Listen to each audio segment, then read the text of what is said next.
Isang taon na nga sa amin si Montero fully paid at finally, magkakaroon na nga siya ng kapatid. Gulabas nga to ng Mitsubishi ngayon at ito nga pala yung export. No, kaya rugo ang pwede naming ipangalan dito, pero dapat fully paid din ang apelido nakshuta. Guys, ganap nga, na-align ko na nga ang aking gising, pero itong si Bebon, Diyos ko po, nanano ka, bengin na. Kaya kasing magpatugot ka ka-ML at talaga namang inaabot na siya ng alas 3. Hindi masyadong maganda ang gising ko sa bumungad sa akin dito sa sala namin. Magagawan ko rin naman yan, kaya hindi ako pwedeng magreklamo. Bago ako maglinis, syempre, ginawa ko muna ang aking trabaho. Walang iba kundi ang pasayahin kayo. At sa nakikita nyo ngayon, ganyan na ganyan ako mag-voice over. Ganyan ako ka-OA, nakshuta. Bali, nag-voice over at nag-edit lang ako sandali na mayroon nga akong i-upload ngayong araw. Kaya rin nga noon, niligpit ko na nga itong mga pinagbubuksan naming parcel kagabi. Mas maya-maya din naman narinig kong may kumakaluskus na dito sa kwarto. Nag-aayos na pala ng pinaghigaan itong si Bebo. Aloko, sa 5 taon rugo namin pagsasama. Ngayon ko lang siya nakita naglupi ng pinaghigaan. Iba talaga ang nagagawa ng camera. Naksuta. Nago na nga ako at syempre, kailangan natin magpa-fresh at gamit ko nga ngayon itong Skin Magical na bago nga nilang Sun Ray Shield na sunscreen na merong SPF 50++++. Hindi ako masyado mahilig mag-sunscreen pero simula nung ginamit ko to, nakahiligan ko. Talaga naman kasing no lagkit peeling at wala siyang white cast. Gusto ko rin yung meron siyang pa-powdery effect at saka talagang pagka yan yung ginamit mo, hindi mo na nga kailangan mag-foundation pa. Bali, may lakad kami ngayon dalawa ni Babu, kaya naman nag-sunscreen lang ako, nag-blush on at saka naglagay ng kilis. At syempre, ang gagamitin kong lip tint ay itong Magic Spill Off. Pagka kasi baragan, ang gagawin ko sa buong araw, itong Magic Spill Off ang ginagamit ko para hindi ko na kailangan mag-retouch. Nag-a-apply ako niya ng 3 layers bago ko nga siya i-peel off at talaga namang ginagamit ko yan. Diyos ko, kinabukasan, mapula pa yung labi ko. Hintay lang ako ng 3 to 5 minutes at saka ako na tinanggal ng ganyan. Pero hinay-hinay, baka naman rugo mga bakbakang nguso nyo.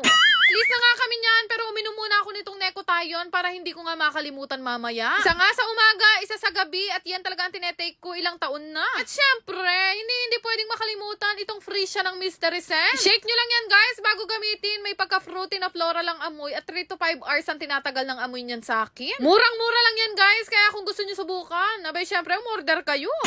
Ali, ang lakad namin ngayon dalawa ni Bebo ay nagpunta muna kami dito sa SM Pulilan. Ali, dumiretso kami dito sa sasakyan na nakita namin dahil nagbabalak nga kami na dagdagan na nga si Montero Puliping. Umukaw nga sa paningin namin itong bagong labas ng Mitsubishi na talaga naman napaka-forma. Kukunin na nga namin to.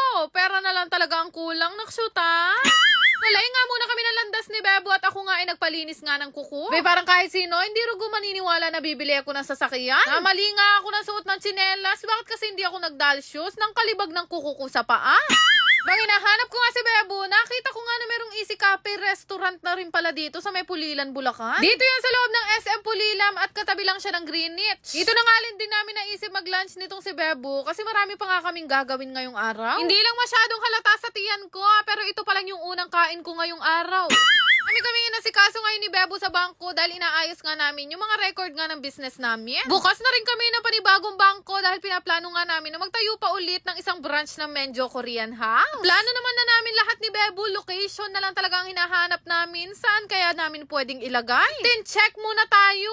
Loko, nanguya ko na lahat ng manok dito sa Greenwich, mapula pa rin ang uso ko.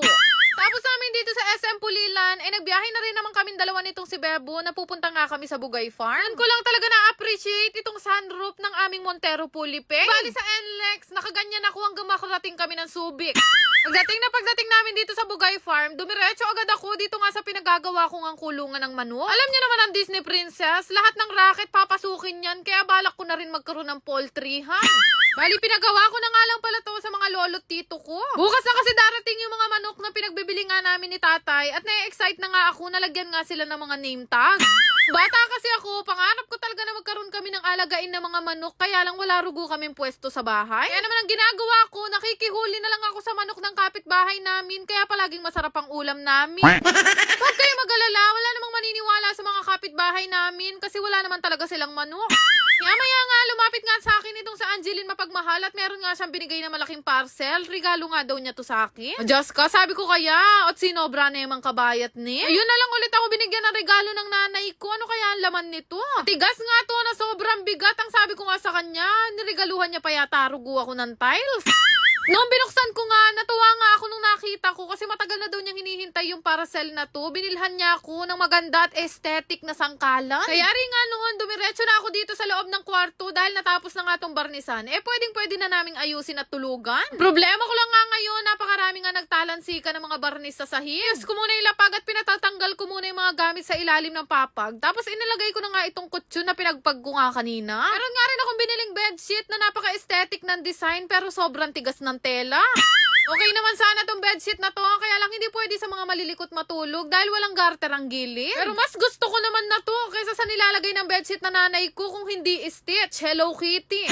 Maayos ko na nga yung kama, binuksan ko naman yung parcel ko na in-order ko nga at ito nga yung kortinang maliliit. Nasisilaw kasi kami sa Aldo kapag ka nagigising kami ng umaga kaya naisipan ko na maglagay ng kortina dito. Wala nga lang ako nabiling bakal kaya naman nag-DIY na lang ako gamit nga itong alambre. Hindi naman ako sumeselan sa ganito dahil simula pa lang dati ganyan na yung gamit namin. Kaya rin nga noon pinagsasabit ko na itong mga aesthetic na pampaalikabok na nabili ko rin dati. Pero syempre lahat ng bintana lalagyan natin ng kortina dahil hindi lang naman pwedeng isa lang yung meron. Buti na lang talaga, marami nga natira na alambre itong tatay ko, kaya meron ako nagamit ngayon. Gusto ko rin kasi talagang gawing aesthetic itong kubo namin, dahil madalas na nga kami mag-i-stay dalawa dito ni Bebo. Malagay ko na nga lahat ng mga kurtina, namukpok naman ako dito sa kabilang gilid, dahil magsasabit nga ako ng orasan. Feeling ko kasi kaya tanghali na kami talaga nakakabangon, dahil hindi nga namin namamalaya ng oras. Kaya rin naman noon, pinunasan ko na nga itong sahig at nakakabusit, hindi ko makuskus yung mga natulutulong barnis. Ano kaya yung pantanggal dito? Baka meron kayong alam kasi ayoko na mamalit na nilolyo. Nung mapunasan at matuyo na nga itong sahig, pinagpapasok ko na nga itong mga nakakaalikabok na syempre aesthetic din at the same time. Diba? Sobrang bilis lang naman ayusin at linisin itong kwarto namin dito sa kubo dahil sobrang liit lang din. Habang nag-aayos nga ako dito sa loob, tinawag ako naman ni Tatay Angelo mapagmahal dahil okay na nga daw at tapos na itong kulungan ng mga manok. Kaya naman pinapwesto ko na nga itong kulungan dito sa gilid ng gulayan. Ay, excited na ako para bukas dahil magsisidatingan ng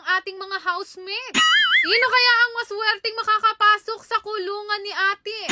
Meron pa nga mga natirang ilang mga native na manok na nandirito, kaya naman pinapasok ko na nga sila dito sa kulungan. Dini naman sa kwarto, naglagay nga ako ng humidifier na maliit, nabili ko lang yan ng 200 pesos. At finally, after ng isang oras mahigit na paglilinis dito sa kwarto na to, natapos din ako. Mas aesthetic na siya ngayon, huwag lang sanang bubuk-bukin, naksyuta. Pamumuhay kasi dito sa kubo ay bukbuk talaga ang kalaban namin. Dahil tapos naman na ako maglinis dito sa kwarto, napapagod na ako at nagugutom na, buti na lang nagluto ng masarap na dinner itong nanay ko. Alam na alam niya nga kung ano ang paborito kong ulamin, kaya naman nagluto na siya ng masarap na buro. Marami na nga sa inyo nagtatanong kung bakit hindi na ako kumakain ng buro. Ngayon na lang ulit ako kasi nauwi dito sa Bugay Farm ng matagal-tagal, kaya nakapag-ulam na ulit ako ng ganito. Heaven na heaven yan sa aming mga Kapampangan dahil napakasarap niyan lalo na sa masarap na tilapia. Mukha lang na talagang hindi masarap at mukhang suka ng pusa, pero kapag ka nasubukan nyo yan, ay Diyos ko. Pero di bale, sa susunod na araw, magbibideo ako at tuturuan ko kayo kung paano gumawa ng burong asan. Ala na naman kanta, tinapos na naman ni Disney Princess ang laban. Naksyuta.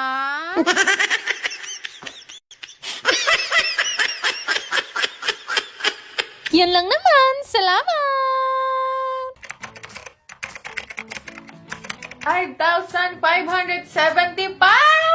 Galing! Jeet na magaling talaga itong bagong nilalaro ko. Ito nga yung PH Mine. Madali lang mag-register dito. Gamitin nyo lang yung link na ilalagay ko sa comment section. Marami nga kayo laro na pwede nyo pagpilian dito. May mga slots game at meron pang mga color game at napakarami pang iba. Kadalasan ko nga nilalaro dito itong Super 8. Pinipindot-pindot ko lang siya guys na ganyan at hindi ko na rin namamalaya na nananalo na pala ako ng malaki. Pero syempre ito yung libangan ko lamang at ginagawa ko lang o nilalaro ko lang kapag wala akong mapaglibangan. Kagaya nga nito, nananalo ako ng maliit tapos biglang puputok ng 1,000. Syempre guys, choice nyo rin yan kung magkano yung ibebet nyo. Mas malaking bet, syempre, mas malaki yung tama. Uy, 1,300! 2,500! 2,900! Lahat nga na magre-register sa link na ilalagay ko sa comment section ay magkakaroon sa akin ng ayuda. Go! Yan lang naman. Salamat!